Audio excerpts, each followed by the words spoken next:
Well, I just finished The Boys Season 2, and Let's f***ing lamp later. when I watched Breaking Bad, my favorite character was Walt. You stupid bitch. When I used to watch The Walking Dead, my favorite character was the Governor.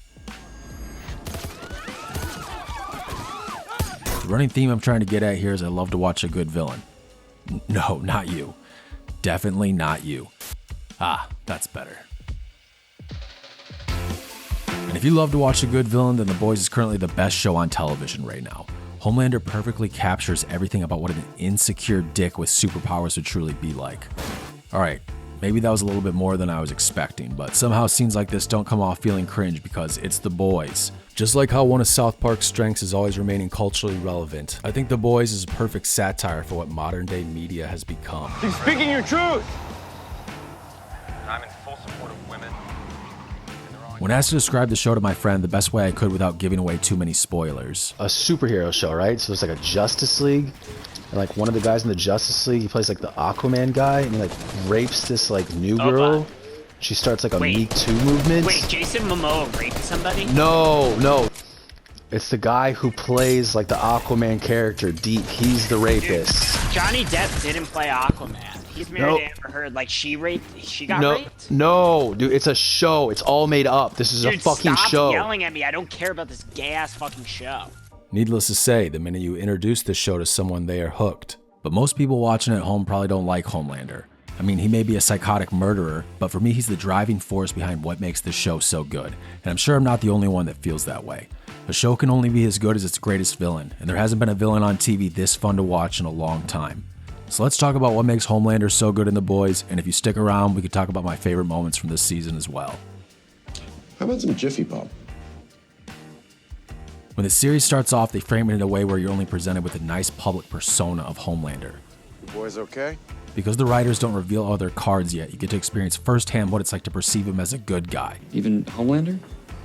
That's a sign. So that was a fucking lie. Which makes it all the more shocking when you discover what a piece of shit he really is. Now, they could have just made him into a one-note evil Superman, but the performance by Anthony Starr as well as the script really elevates it way beyond that. I don't think I appreciate your tone, sir.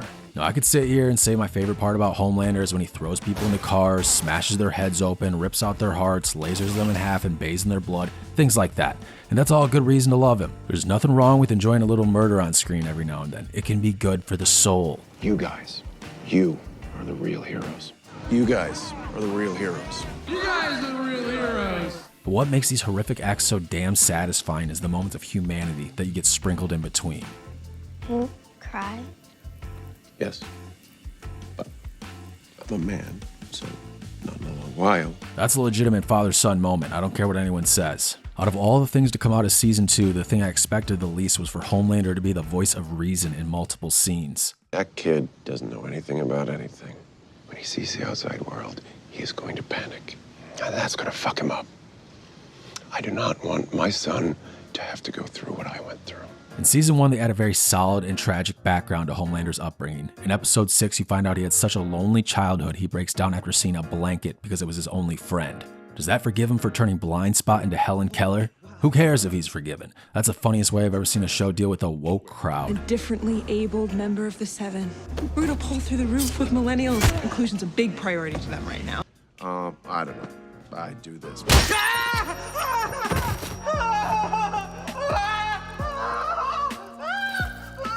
And now you're just another useless fucking blind guy.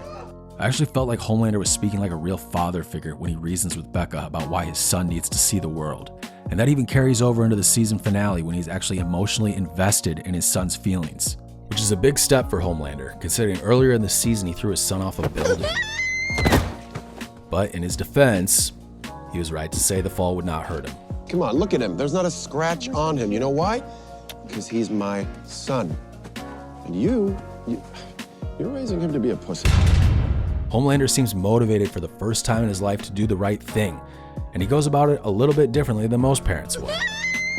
Some people may not agree with that, but for an evil supervillain, I think he's one heck of a dad. That's why it's so goddamn funny when he looks at Stromfront with an extremely concerned look like, what the hell are you teaching my son? It's called white genocide. And as funny as the white genocide comment is, it's this scene where Homelander begins to realize they aren't on the same page.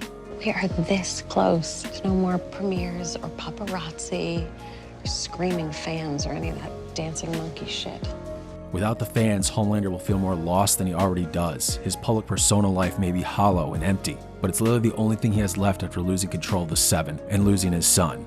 That's why I cannot wait to see how unhinged Homelander is in Season 3. The writers revealed a small tease about what to expect by saying he will be finally let off the leash. That final shot of him this season is obviously inspired by Batman 1989. A fun trivia for you guys is that this exact shot was done for Season 1, but Amazon made them take it out.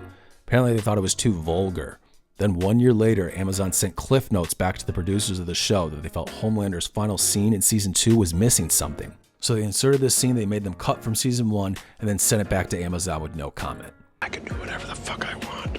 The moment when Homelander lowers down to find Stromfront was obviously the most heavily promoted moment from Season 2, and it ended up being paid off in a great way. This scene perfectly shows Anthony Starr's acting range. You can see the anger and sadness in his face. He's losing the one thing in his life he actually cares about, but he ends up losing himself in the irony of the situation. It's hilarious to him that his son chose Butcher over him. Definitely one of the best acted scenes of Season 2 between Anthony Starr and Karl Urban. The look of rage on Butcher's face is so insane, it almost looks unreal. If you told me this was CGI, I would believe you. And then unknowingly, the Deep saves the day. It was the Deep that got the blackmail from Maeve to stop Homelander, so ironically, he's one of the heroes of Season 2. I also love how the show is doing this running theme that the Deep just wants people to understand and accept the fact that he is bros with the fish community. But no one can ever take him seriously. Keep an eye on the North Atlantic current. So the school of halibut, I mean, these guys are like rowdy motherfuckers, right? Deep. Justice League tried to make a tongue-in-cheek joke about it, how the superpower to talk to fish is kind of funny, but then they kind of just dropped it and it was forgotten. The Boys takes the idea a lot farther by showing the Deep is actually somewhat haunted by his power. Wait. He sees fish in a way that no one else can. He sees humanity in them, but he cannot get anyone else in the world to give a fuck. One of my favorite Easter eggs is this moment after Stormfront is outed as a Nazi. The news ticker says she could potentially be connected to Jeffrey Epstein's death. That might as well be the official story anyways. It's not like the government is ever going to tell us what happened. They just scratch their heads and say, huh, so weird, I don't know, he just kind of died.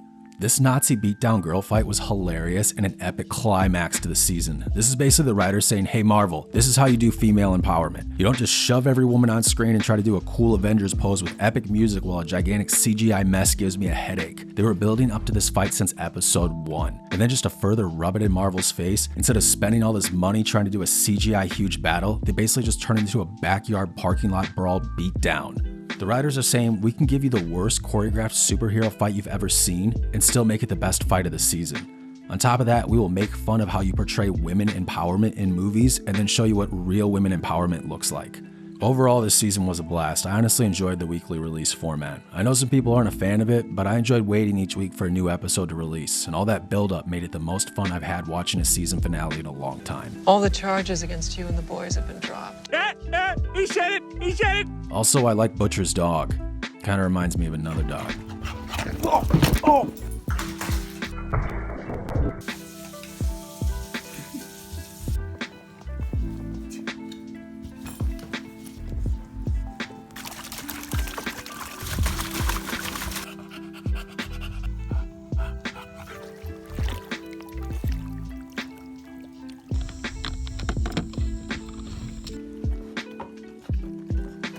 Alright, I think that's no. You wanna go to the doggy park? See you next time, Janitor Squad.